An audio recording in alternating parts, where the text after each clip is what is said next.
Hello everyone, I am Crawlers and this is another episode of Ridiculous Loadout. As you may already know, this is a series I started way back when in the Battlefield 3 days, basically whoring myself out for cheap views, running a suggested loadout from one of you in the comments section. Now, mostly, this is a not so tactical series where most of the loadouts are either troll or bad or just plain ugly looking. Really, I get a chance to try out a kit, a combination that I haven't thought of before, and maybe have good results with it. Mostly not though.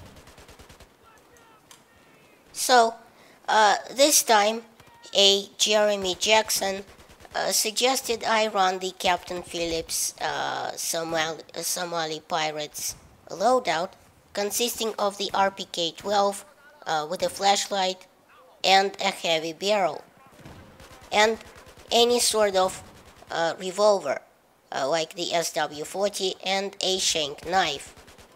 Now, also going by these pirate guys probably running around with a Soviet army surplus weapon, the loadout would probably have gone better with an RPK-74M, as Battlefield 4 has it now, after a DLC of some sort, if I'm not mistaken. I think it was Second Assault DLC.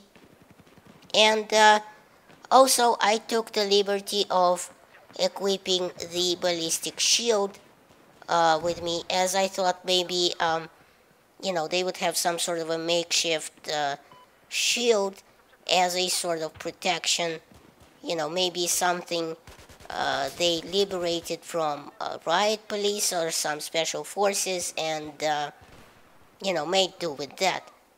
And actually it came in quite handy a couple of times unexpectedly, as I was hit to within an inch of my 0 HP, and pulled out the shield for cover while I regenerated.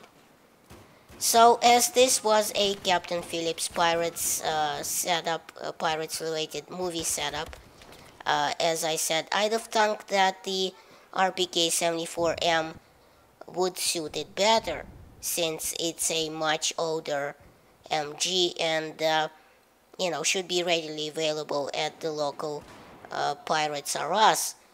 The RPK-12, on the other hand, probably isn't. I mean, I'm not entirely sure, but a viewer can probably correct me. But there aren't any variants of the AK-12 out yet, or readily available for that matter. The AK-12 itself probably isn't available yet, and not in mass production, is it? But again, this being a Pirates loadout, I tried to play it on the only map that's inside an actual ship in Battlefield 4, which it turns out is Lost Islands Domination. And actually I love this map. It's tight and you can rack up some mad kill streaks on it, and the flashlight actually is good for blinding people up close on this map. In fact, the map's so good for getting kill streaks, I once went on an 18 kill rampage with the AK-12 and with the burrito suppressor equipped. I joke, of course, calling it the burrito suppressor, as it's the Russian PBS-4 suppressor, and obviously not a delicious pastry because it kind of looks like one. So back to the RPK-12 technical specs.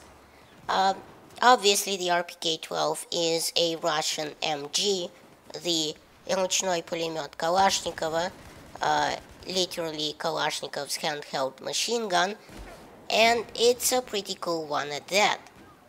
But obviously in Battlefield 4 it's pretty standard, as this is a game after all. So in game it does a standard for a 5.56 MG damage of 25 at 8 meters, dropping off to 18 at 65 meters, despite the fact that it is chambered in the Russian 545mm round and not the 556 NATO round. But as I said, this is just DICE's way of balancing things and not getting too many damage models cluttering up the game, because we know the 762 MGs have a higher damage model already, for example the Pig or the M240B, but as I said in one of my previous videos where I expressed an obvious distaste for DICE's nerfing things, the reason each weapon doesn't have its own damage model is a very simple and a very lazy one. It has to do with the fact that balancing weapons in an FPS game is a mammoth task, because, you know, from their damage, 100 other things are taking their cue. And, you know, to rebalance them all is nearly impossible and insanely hard, because as soon as you start rebalancing the damage or the rate of fire, for example, of one weapon, you start needing to rebalance so many other things like muzzle velocity, perks, ammo, bullet drop, and all sorts of things that depend on the weapon to be balanced in relation to others. And also, so it won't be, you know, an end-all god gun. But other than that, the RPK-12 has a muzzle velocity of 580 meters a second, which is actually among the slower muzzle velocities of all MGs, and a rate of fire of 600 rounds per minute, which again is nothing to write home about. It feeds from an assault rifle style magazine of 60 rounds, and because it isn't a belt fed system, it has both a short and a long reload times, namely 2.4 and 3.5 seconds respectively, which actually is the quickest short and long reload times of all MGs. Its recoil up is 0.3 per shot, and 0.15 left and 0.1 right. So obviously the horizontal pull is uneven and won't be likely to cancel each other out. So if you're gonna be holding down the fire button for ages and draining the entire magazine, you should remember to be pulling the mouse down and just a little bit to the right, as you should. The RPK-12 also has a first shot multiplier of 1.6, which makes burst firing not a perfect option unless, you know, you are super up close. And what's interesting is that its counterpart in BF4, the RPK-74, has a first shot multiplier of only 0.75, which is obviously less than 1, so, you know, it's a very good tap firing weapon. And from what little I used it, it's actually incredibly good. Also, another interesting note about the RPK-12 is that it has a semi-auto fire feature. So unlike many other LMGs, it can fire singles if in fact you are planning to snipe someone at range. And I should also mention that the heavy barrel attachment here real quick, the heavy barrel actually increases the upwards per shot recoil of the RPK-12, as well as any other gun really, to a pretty healthy 0.45 per shot, but it also buffs the ADS spread quite a bit for stationary and on the move situations, as DICE buffed the heavy barrel to affect the moving spread a little as well.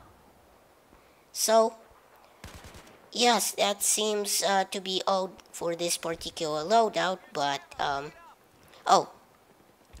real quick note here, I am trying out a bit more streamlined look for Battlefield 4 for my recordings, as you may have noticed. I turned off the kill feed, the chat, and the battle log in-game icon, so the screen would look a bit cleaner, a bit better. Oh, and also, if any one of my viewers has a 1440p monitor, I would also like to ask you to check out the quality of my videos, full screen, as I am unable to do that myself, having only a 1080p monitor. Remember, give feedback only if you have an actual 1440p monitor. So I hope you've enjoyed this episode of Loadout. And now, because I don't feel like suffering alone, Jeremy Jackson must also run this loadout and upload it to YouTube, and I'll accept the link down in the comments section below. Thanks for watching. Please rate and share this video as it helps my channel grow. Check out my other videos at the end of this one. And remember, in Soviet Russia, YouTube subscribes you.